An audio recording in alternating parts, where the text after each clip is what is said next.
A parte mais explorada do manifesto, aquela que vai ao encontro, né, que sugere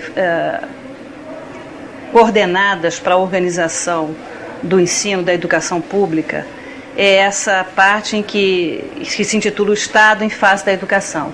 Então, o manifesto define o papel do Estado em relação à educação no país.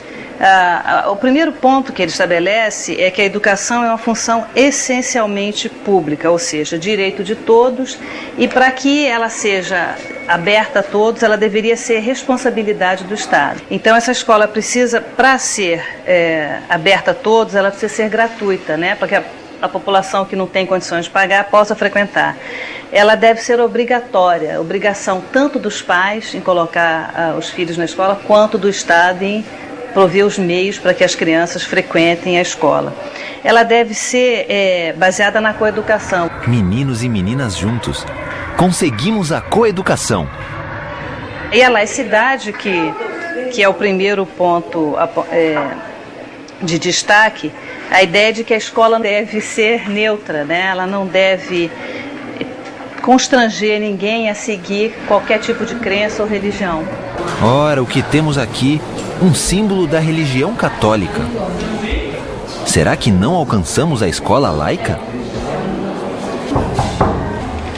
Olá, bom dia. Tudo bom? Tudo bom? Qual a sua graça? Rosângela. Rosângela. Eu estou conhecendo a sua escola e me chamou a atenção que eu vi que há um crucifixo ali na outra sala e vejo também que tem uma imagem religiosa. Isso. Essa escola segue alguma doutrina religiosa? Não. É que eu acredito assim, essa imagem é minha, eu ganhei de uma professora e eu sou devota de Nossa Senhora, então eu deixei. E ali a gente acredita assim que estamos sendo abençoados pelo espaço todo, mas não é por nenhuma doutrina, não seguimos nada. Quando ele fala das capacidades biológicas, eles estão querendo contrapor, né, a essa diferenciação por classe social a hierarquia das capacidades, né? Eles acham que a escola, o fluxo, né, da educação escolar proporcionado pelo Estado, né, proporcionado pelas escolas públicas, deveria garantir aos alunos a progressão até o último grau, até o nível superior. Mas essa progressão não seria obrigatória, ela ficaria subordinada às capacidades de cada um. A educação deixa de constituir um privilégio determinado pela condição econômica e social do indivíduo para assumir um caráter biológico, com que ela se organiza para a coletividade em geral, reconhecendo a todo indivíduo o direito a ser educado até onde permitam as suas aptidões naturais, independente de razões de ordem econômica e social. Isso acontece aqui, professora? Sim. De que forma? Na medida em que nós temos alunos de todos os segmentos da sociedade. Nós não privilegiamos ninguém. Um aspecto importante do manifesto é que vai ser uma bandeira de luta desses educadores pioneiros quando eles participam das reformas de ensino, atuam, né, na organização do ensino em vários estados, é a profissionalização do professor, né, a perspectiva de que a formação em nível superior garantiria aos professores um maior preparo para lidar com a complexidade que a educação escolar requeria e uma certa unidade do próprio corpo profissional no sentido, desde o sentido salarial até a questão da própria formação, né, do status social do trabalho. Eu gostaria de interrompê-los brevemente no seu intervalo para levantar uma questão do manifesto que eu escrevi nos anos 30. Vou citar uma pequena frase. Ora, dessa elite deve fazer parte, evidentemente, o professorado de todos os graus. Tereza, a senhora faz parte da elite? Sob um determinado ponto de vista, sim.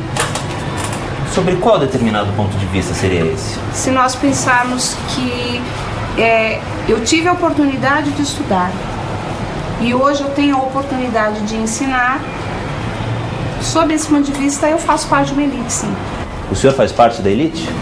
Eu tenho a mesma opinião que a professora Tereza, né? E desse ponto de vista que a minha família não tinha condições de dar estudo, e eu consegui fazer o curso superior e depois com a pós e tudo. Acho que é um privilégio estar podendo passar, né, o conhecimento para os nossos alunos, que eu acho que a gente tem aqui na escola uma clientela muito receptiva para isso. Agora, se for olhar outros aspectos, a gente está bem abaixo da elite que hoje tem aqui, né? O lançamento do manifesto vai gerar uma repercussão muito forte, tanto na imprensa, né, quanto nos círculos intelectuais, né? A gente tem a publicação de vários artigos, causa uma polêmica muito grande, principalmente com os católicos. É verdade que a igreja, de certa forma, monopolizava o ensino desde a época da colonização, né?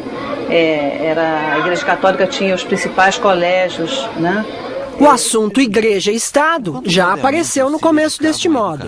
Um dos argumentos que a igreja usava era que a escola ia desagregar a sociedade, se ela não tivesse no seu bojo uma orientação mais gregária, mais tradicional.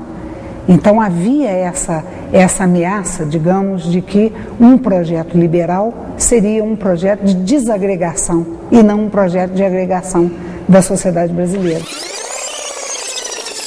Os pioneiros da educação nova proclamam: o erro capital do atual sistema de educação pública do Brasil é a falta de continuidade e a falta de articulação no ensino, dos jardins de infância à universidade. O plano dos pioneiros é dividir a instrução em 4 grandes períodos: escola infantil, escola primária, escola secundária e educação superior. Na escola secundária, alunos de todos os grupos sociais vão ter o direito a uma sólida base de cultura geral em 3 anos. Só depois de adquirida essa base de cultura geral, os alunos então se dirigirão, conforme suas aptidões naturais, ao estudo com preponderância intelectual ou preponderância manual. Senhoras e senhores ouvintes, está escrito no manifesto que a escola secundária é o ponto nevrálgico da questão.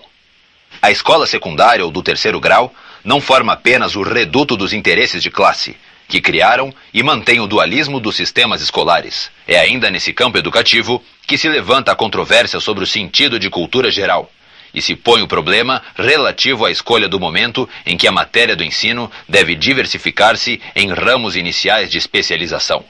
Não admira, por isto, que a escola secundária seja, nas reformas escolares, o ponto nevrálgico da questão.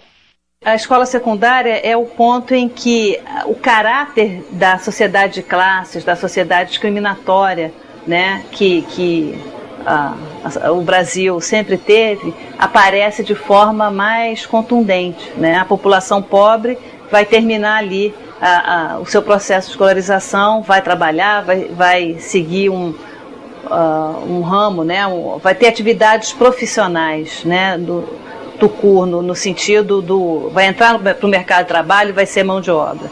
E as elites teriam, então, a partir da educação secundária, uma formação geral, humanística, que permitiria que elas continuassem os estudos em nível superior, e aí mesmo o manifesto reconhece, é o ensino superior que forma as elites, né, as elites dirigentes, as elites mais capacitadas para conduzirem o país, para interferirem nos rumos da nação. A educação secundária deveria romper com esse caráter, com a separação, né, entre a educação humanística para as elites e uma formação técnica profissional para o restante da população.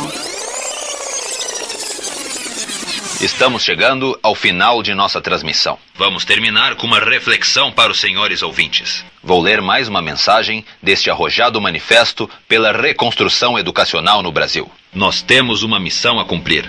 Insensíveis à indiferença e à hostilidade, em luta aberta contra preconceitos e prevenções enraizadas, caminharemos progressivamente para o termo de nossa tarefa, sem abandonarmos o terreno das realidades, mas sem perdermos de vista os nossos ideais de reconstrução do Brasil na base de uma educação inteiramente nova.